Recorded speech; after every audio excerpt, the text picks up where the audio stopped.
I feel like this is the big story, news story of the day. Yeah.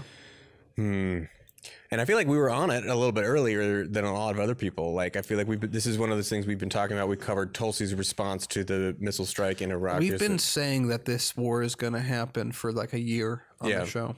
And it's funny to look that even now a lot of the mainstream press is still saying, no, this isn't going to escalate into a war. And it's like, what planet are you on? We defensively launched missiles at people that aren't technically our enemies. So if you haven't been following what's going on, let's do a little bit of a recap.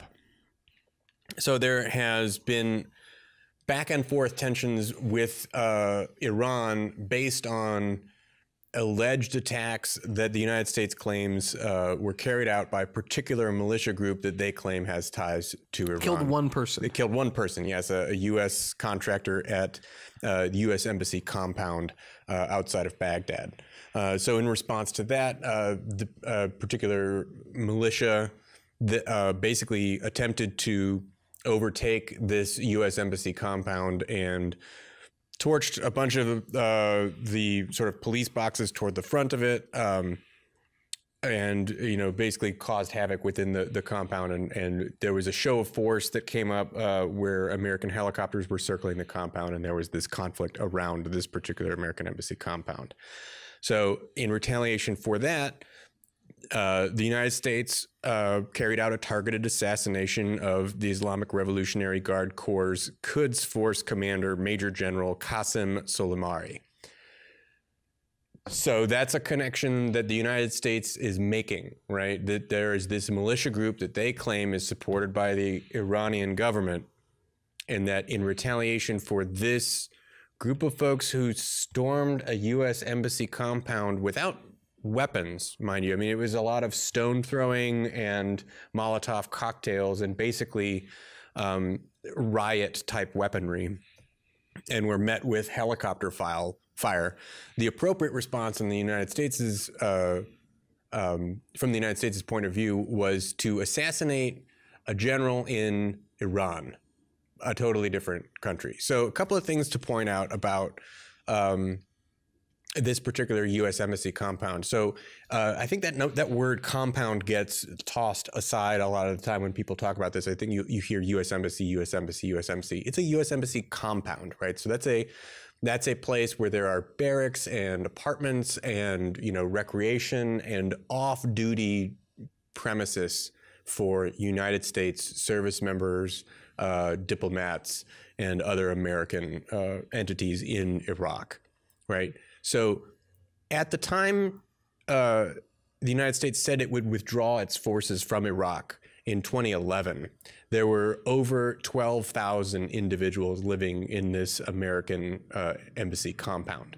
By 2012, that number had ballooned to 16. Did I say million? I meant thousand. So 12,000 ballooned to 16,000. So 16,000 American service people and diplomats living in this American embassy compound in Baghdad.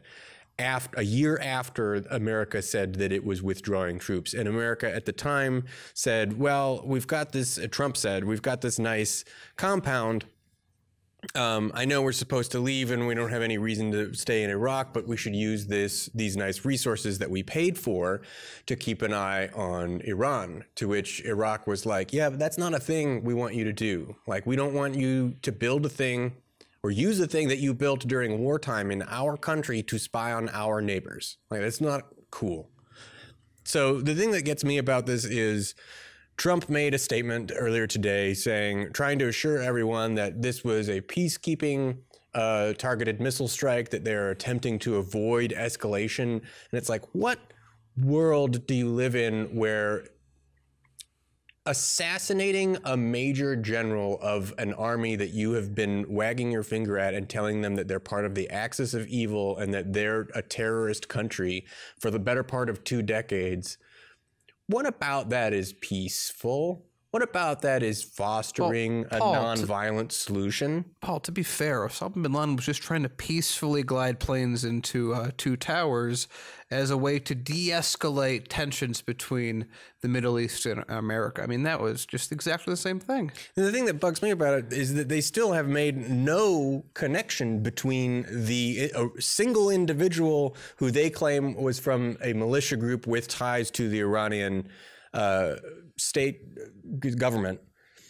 They've not made that connection, right? There's no evidence of that. That is just an assertion that the United States is making. So we're connecting this attack in Iraq to a military general in Iran. So another thing that I noticed, I caught a little bit of coverage on ABC actually, and this is a thing that I noticed right away that really bugs me. Like, Soleimani is a name I've come across before. Not frequently, but in talks about Iran, his name comes up as someone who's made statements, right? So like when Iran makes statements with, Venezuela and Cuba in South America, his name sometimes will come up. Or I believe during the whole limpet mine things in the Strait of Hormuz, I think his name came up there as well. But this is not a figure that most Americans know. I would say that I'm more plugged into foreign policy than the average American. I wasn't even aware of his name. Yeah, I've heard his name before, but the way that it was covered on the news was basically like, obviously everyone knows that this is a mass murdering, horrible dictator trying to take over the Iranian government, and all of the protesters in Iran hate him, and the humanitarian thing to do is assassinate him. That was a given. And it's like, could you find like a handful of Americans before yesterday that knew that name? Like, now you're going to complain. Now you're going to pretend as though it is common knowledge that the humane thing to do was to assassinate this person. This is also the person that was taking out ISIS in Syria. This is also someone, and again, that gets lost in the fray a lot.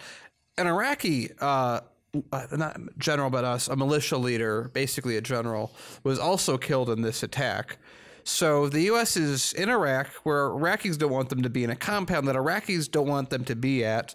And their people are upset for a whole host of reasons, like, their children are radioactive because we've used so much depleted uranium in the area when we shouldn't have, and then denied it, of course, that we've blown up families, et cetera, et cetera, et cetera. And they're upset, and they're like, hey, we don't like this, and we're going to have this embassy thing. And then you have Iran, who is attacked, sanctioned, the nuclear deal gets broken with them, and we assassinate their top general. DCK Punk wrote in the comments, it's like we killed their George Washington figure. And what was all of this about? One contractor that's not even part of the U.S. military got shot with an RPG, as happens in conflict zone. Isn't that kind of the reason we're there? I mean, supposedly. And so what do? We piss off Iran, blow things out of proportion to a great degree. We piss off Iraq, and then we have the gall to go, we're trying to keep things neutralized. And on top of all this, and we'll probably get to this on Monday as it develops, it looks like the EU is like, we don't want any part of what you're about to do.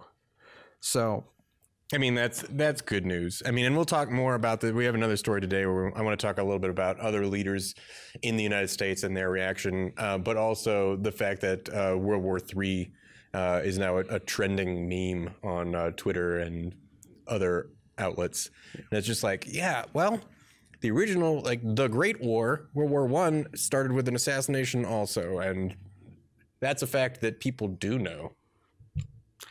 Yeah, Franz Ferdinand's like, I've seen this play before. Yeah.